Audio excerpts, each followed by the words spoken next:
Hello, I'm Heather. I'm one of the careers team at West Kent College, and I'm also careers coordinator for Hadlow College too. You may have seen the earlier presentation that we did with Deaf Unity on how to write a personal statement.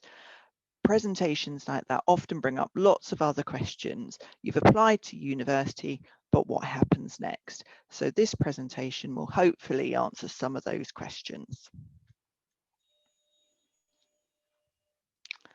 So during the session, we're going to include information on UCAS Track and accepting offers. We're going to talk about UCAS Extra and clearing, and we're also going to cover some of the details about accommodation and student finance.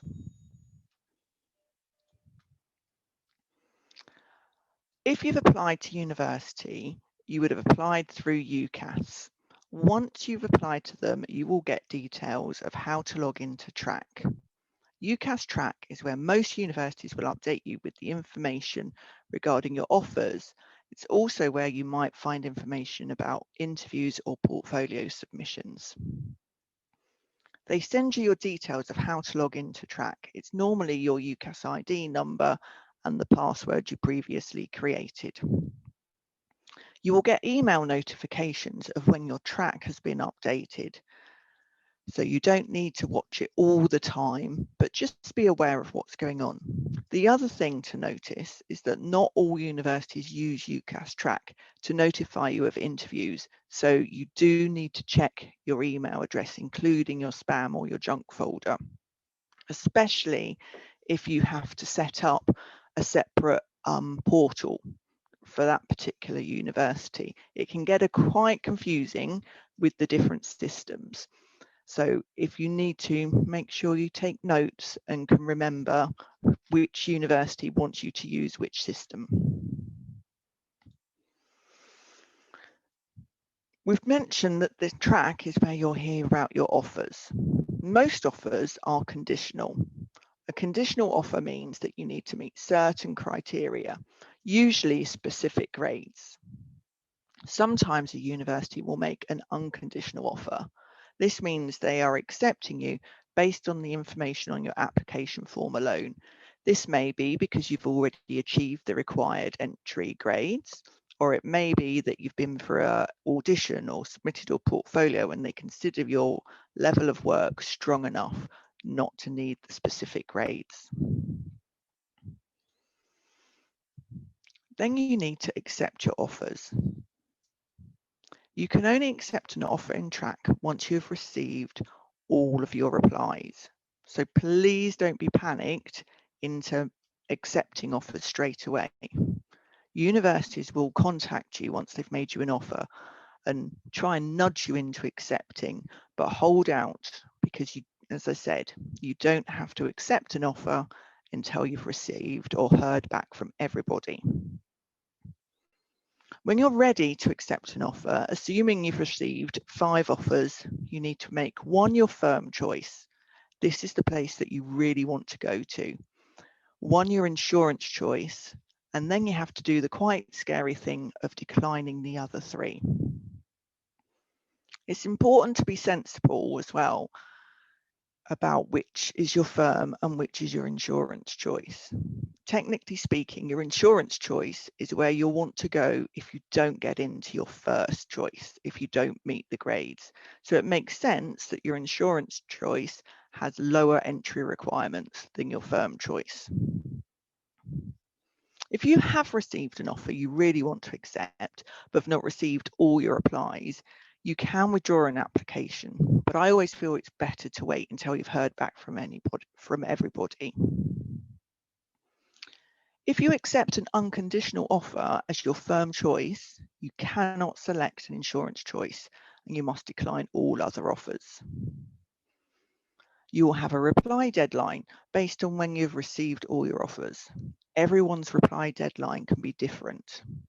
At the moment, everybody that applied before the January deadline should be hearing by the universities by the end of March. And if you hear by the end of March, then you will have a reply deadline at the beginning of June.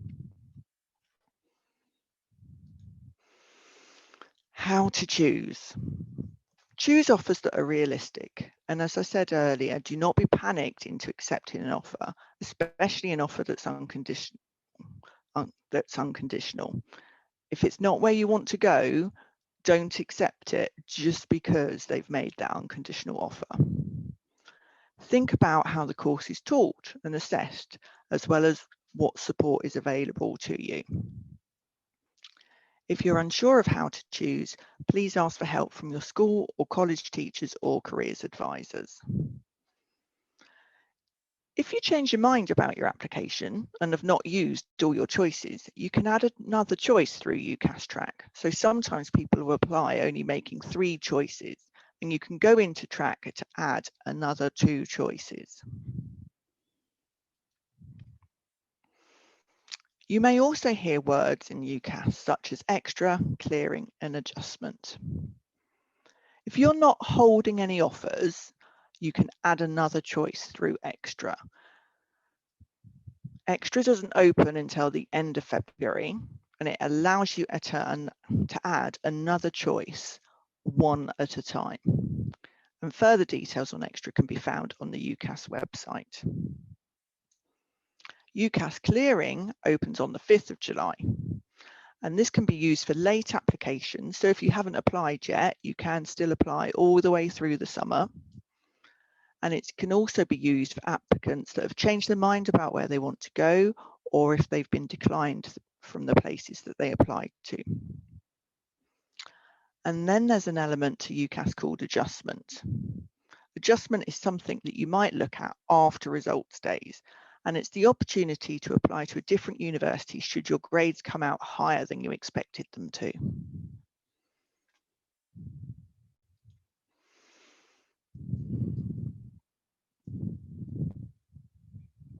One of the other things that students talk to me about is when to apply for accommodation. If you're going to move away to university, you need to book your accommodation. Once you've selected somewhere as your firm choice, that university will normally contact you with details of their accommodation. Many universities offer halls of residence as a priority to all first-year students. Prices of accommodation vary and may be university or privately owned. Even within a university itself, prices will vary as well. Ensuite accommodation, for example, is normally more expensive than accommodation where you have to share a bathroom.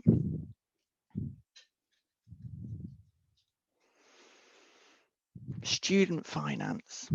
You've made the decision to go to university, and so hopefully you've already looked at it in terms of how are you going to afford this, how are you going to pay for it. The majority of students pay for their courses through student finance.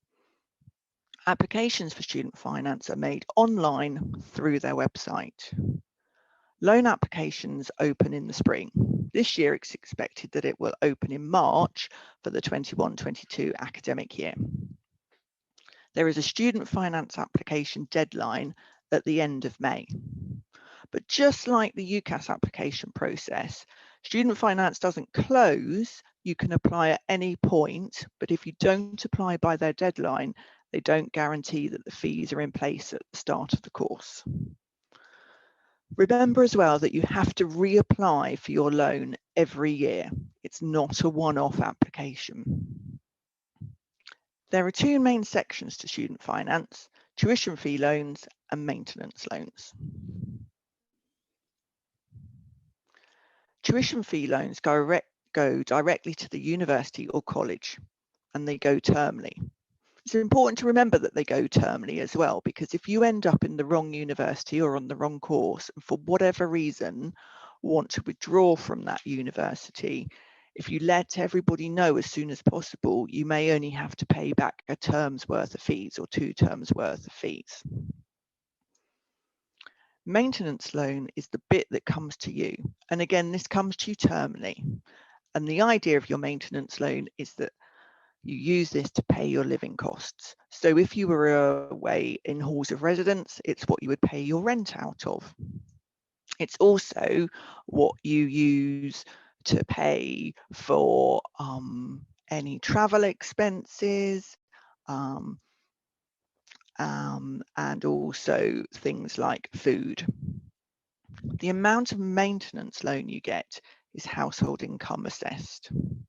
So your tuition fee loan, most people are entitled to that, but the maintenance loan is on a sliding scale, and it will depend on how much household income you get as to how much of that loan you will receive.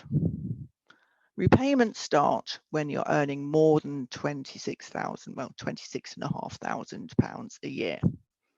If you don't earn that much, you don't pay it back, and your student loan is written off after 30 years.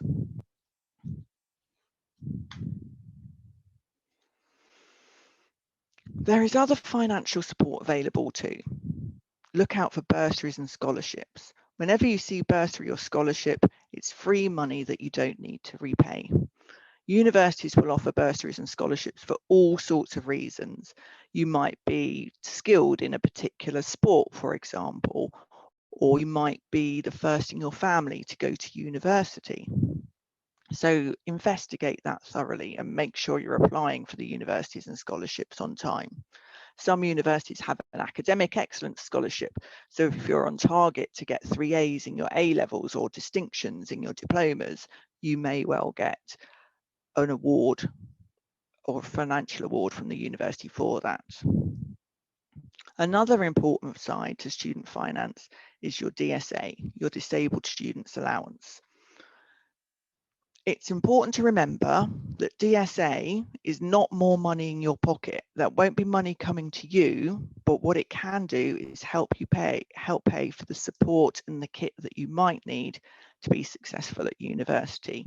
So if, for example, you were dyslexic and needed a particular computer program, it could help fund that program.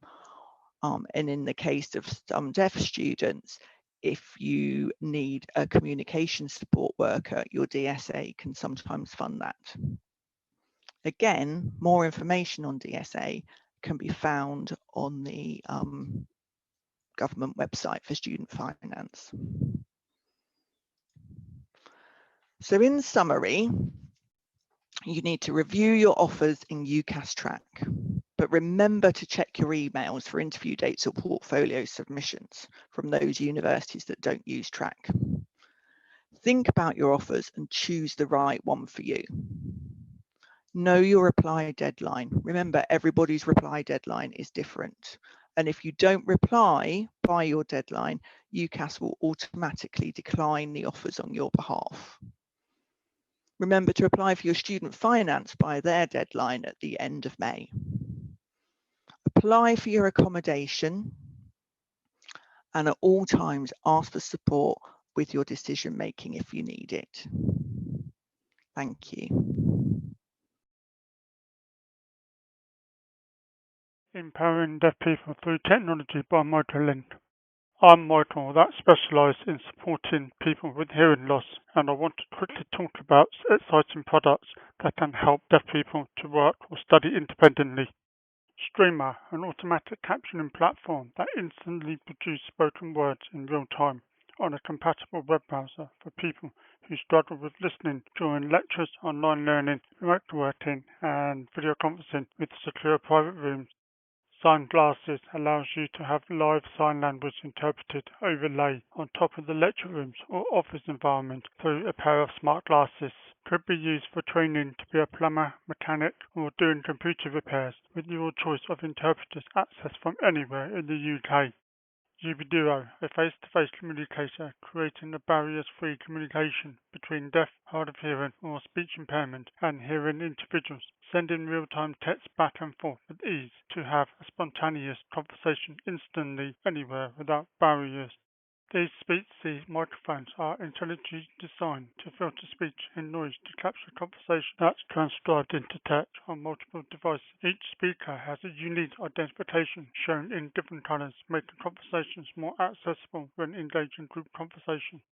A wireless headset from Wear and Hear for people with mild to moderate hearing loss to engage in conversations, talk on mobile, and hear TV, videos, or music streamed directly to your ears. There are preset settings for indoors, outdoor, in crowds, and live music when using the app. Labs, a digital stethoscope that's been designed for people with hearing loss that increases the bass levels to amplify the sound of heartbeats. Could this stethoscope inspire deaf people to become vets, paramedics, doctor, or a nurse? Hope you find these products interesting, and you're welcome to get in touch for further information.